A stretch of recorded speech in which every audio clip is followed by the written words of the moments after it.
Bonjour à tous, bienvenue pour notre matinale. Comment bien commencer la journée et puis comment bien commencer la semaine puisque nous sommes lundi. Ce matin, j'ai choisi un texte, toujours à la suite de Matthieu, chapitre 6, versets 24 à 26. Nul ne peut servir de maître, car ou il haïra l'un et aimera l'autre, ou il s'attachera à l'un et finira par mépriser l'autre. Vous ne pouvez servir Dieu et Mammon.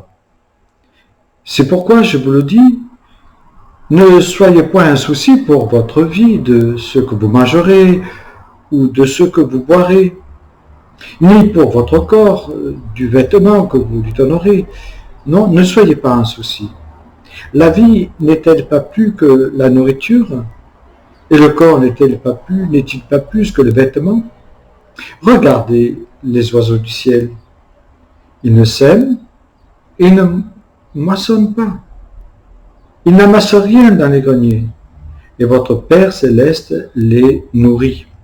Ne valez-vous pas beaucoup plus qu'eux? Voilà, un très beau texte de l'évangile de Matthieu. Le texte nous dit, il nous place devant un choix, aimer Dieu ou aimer Mammon. Pourquoi le Seigneur dit-il cela? Pourquoi est-il si radical? Sa réponse dans ce texte me paraît assez claire. Il sait que automatiquement on va aimer l'un ou on va haïr l'autre. Est-il interdit pour le chrétien de gagner de l'argent? C'est cette question qu'on peut aussi se poser. Je suis chrétien, est-ce que j'ai le droit de gagner beaucoup d'argent? Je dirais pas du tout.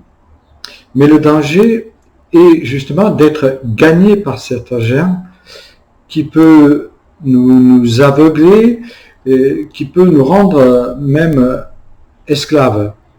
Dieu ne nous interdit pas de gagner de l'argent, mais il ne veut pas qu'on devienne esclave de celui-ci.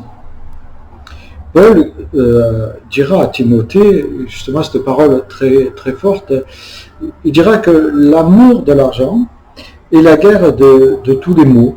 Et c'est vrai que quand on regarde autour de nous, dans notre famille, dans notre société, dans les pays, ce que l'argent peut amener, on le sait, c'est des conflits, par exemple dans les familles, pour un héritage. Combien de familles se sont divisées à cause d'un héritage? On pourrait parler des conflits dans les pays, parce que tel pays voudrait récupérer et partir à la conquête de l'or, de l'argent ou du pétrole que contient les terres de ce pays. Voilà. Dieu nous dit que c'est ce désir de richesse qui nous interdit, celui-là qui nous amène à être esclaves, à être à la conquête. Et on sait aussi que c'est ce désir de richesse qui a favorisé, par exemple, cet évangile de la prospérité, que ce soit dans les pays d'Amérique du Sud, d'Afrique, même en France, on pourrait dire. L'argent, quand il séduit l'homme, il est capable de prendre possession de sa personne, de son cœur en fait, de l'amener à se plier à sa loi pour que justement il en vienne à adorer cet argent comme une idole en fait. Et derrière cette idole se cache bien sûr l'adversaire, Satan. Je dirais que Satan c'est le plus grand esclavagiste que l'humanité ait connu, qu'elle connaîtra malheureusement, jusqu'à ce que le Seigneur revienne et mette fin à tout cela. Satan, il est là pour séduire, et il séduit par, malheureusement, si on réfléchissait, ce sont des biens périssables, l'argent. Les hommes vont se laisser séduire, puis entraîner sur, malheureusement, ce que peut être le chemin de la perdition. Je pense à cette histoire de Géasi, vous savez, Naaman qui veut recouvrir d'or au prophète. Le prophète ne veut pas cet argent, et Géasi va lui demander en disant que son maître finalement il a réfléchi, qu'il veut cet argent. Et donc voilà, Géasi, l'indigne serviteur, d'Élisée a été aveuglé par sa cupidité.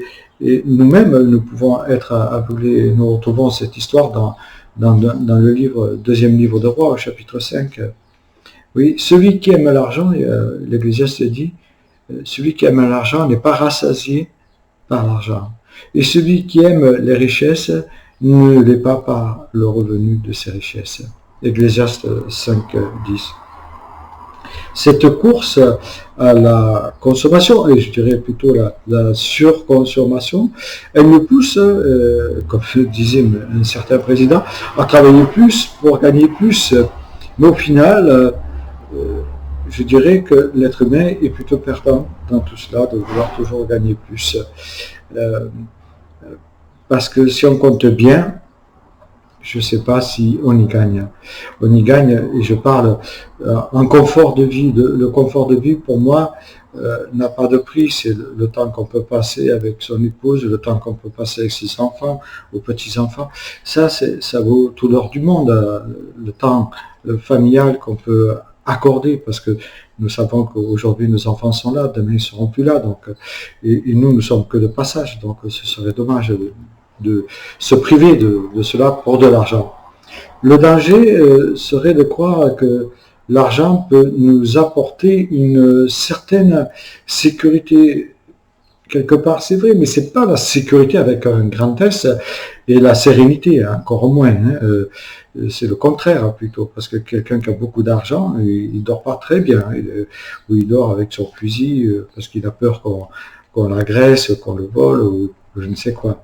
Cependant, certains pensent qu'en renonçant à maman, à l'argent, ils vont être exposés carrément, c'est ce que dit le texte, à des privations, c'est là où veut nous amener. Ils vont manquer de nécessaire. Et là, Jésus répond très bien, il prévient même, et ôte tous nos mauvais alibis qu'on peut avoir face à cela. Il va prendre cette image des oiseaux du ciel. Je dis, si je prends soin des oiseaux du ciel, à plus forte raison, je vais prendre soin de vous, quoi. Donc, ne vous inquiétez pas, vous n'avez pas à vous inquiéter. De toute façon, l'inquiétude, ça ne change rien, si ce n'est que ça vous donne de mal dormir. Le Seigneur t'invite plutôt à placer toute ta confiance en lui. Il te dit qu'il prendra soin de toi, parce qu'il t'aime et que tu es précieux à ses yeux. Il te dit que tu n'as pas à t'inquiéter. Lui pourvoira toujours à tes besoins selon ce que tu as et dans le moment présent. Et il te dit, regarde bien autour de toi et regarde comme je prends soin des oiseaux, regarde comme je prends soin des animaux. Donc, à plus forte raison, toi tu comptes beaucoup plus pour moi. Hein. Donc, il ne va jamais t'exposer à des privations, on va dire, qui sont essentielles. Non, tu ne manqueras pas de nécessaire avec lui si tu places ta confiance en lui. Le Seigneur nous prévient et ôte vraiment en nous tout ce qu'on pourrait avoir comme inquiétude qui nous paralyse finalement dans notre marche spirituelle. Le Seigneur t'invite à placer toute ta confiance et il prendra soin de toi. Je le répète parce que c'est important. L'argent et la richesse, c'est vrai, sont nécessaires, mais il faut les prendre comme des moyens utiles, mais tu ne dois pas placer ta confiance en l'argent. L'argent doit être ton serviteur dans et pour le service de Christ. Et là, ce n'est pas l'amour de l'argent. Voilà, puis l'argent va être à mon service plutôt que moi à son service. Et j'aime bien cette phrase de Luther, il dit avoir de l'argent et du bien, c'est pas un péché, mais ne le laisse pas devenir ton maître, qu'il te serve et que tu sois son maître. Voilà, et ce matin, je voudrais t'inviter justement à rechercher la face de Dieu pour justement qu'il te donne et qu'il te visite pour te donner cet équilibre, comment gérer ton argent pour le bien et l'annonce de l'Évangile. Bonne matinée.